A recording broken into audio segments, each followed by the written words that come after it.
Hey guys, how's it going? I want to quickly discuss about how the modern test to figure out if a patient's stool has got blood has gotten so advanced. First of all, by the way, guys, normal stool should not contain any blood at all. And if the stool has got blood, it's an abnormality, okay? And then it could be from simple reasons like hemorrhoidal bleeding, or it could be very dangerous stuff like, colon cancer. And then, of course, gastritis in the stomach or ulcers in the stomach and stuff like that. So there are many reasons why a patient might really be losing blood. And if they do lose blood, then many of them, they end up anemic.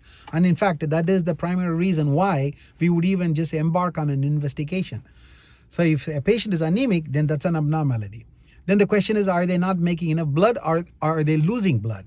In a woman who is menstruating, they have menstrual blood loss. So many times they're anemic. They could be losing blood in their stool too, along with their menstrual blood loss. So all anemia would be investigated.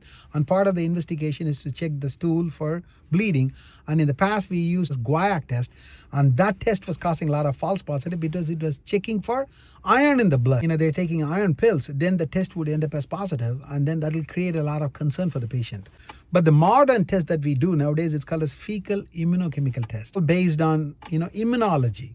Just having an antibody go and bind something very specific, like human blood in the stool, which means it's got an antibody, and then it goes and binds to human blood. So if a patient had red meat diet, some animal blood, then the test wouldn't be positive because it's very specific. It checks for human hemoglobin. And within the hemoglobin, there are two components. One is the heme component, which has got the iron, and then the globin component, which is a protein. So the FIT test goes and binds to the globin part of it. Amazing, isn't it?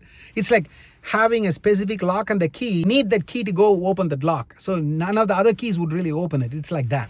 So this, in the FIT test, fecal immunochemical test, it's got an antibody. It can only go bind to human blood. It's fantastic.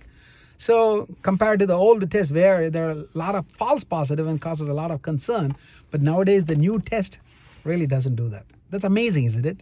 Amazing advancement in technology. So that's what I want to discuss today, guys. I'll talk to you later in my next post. Goodbye.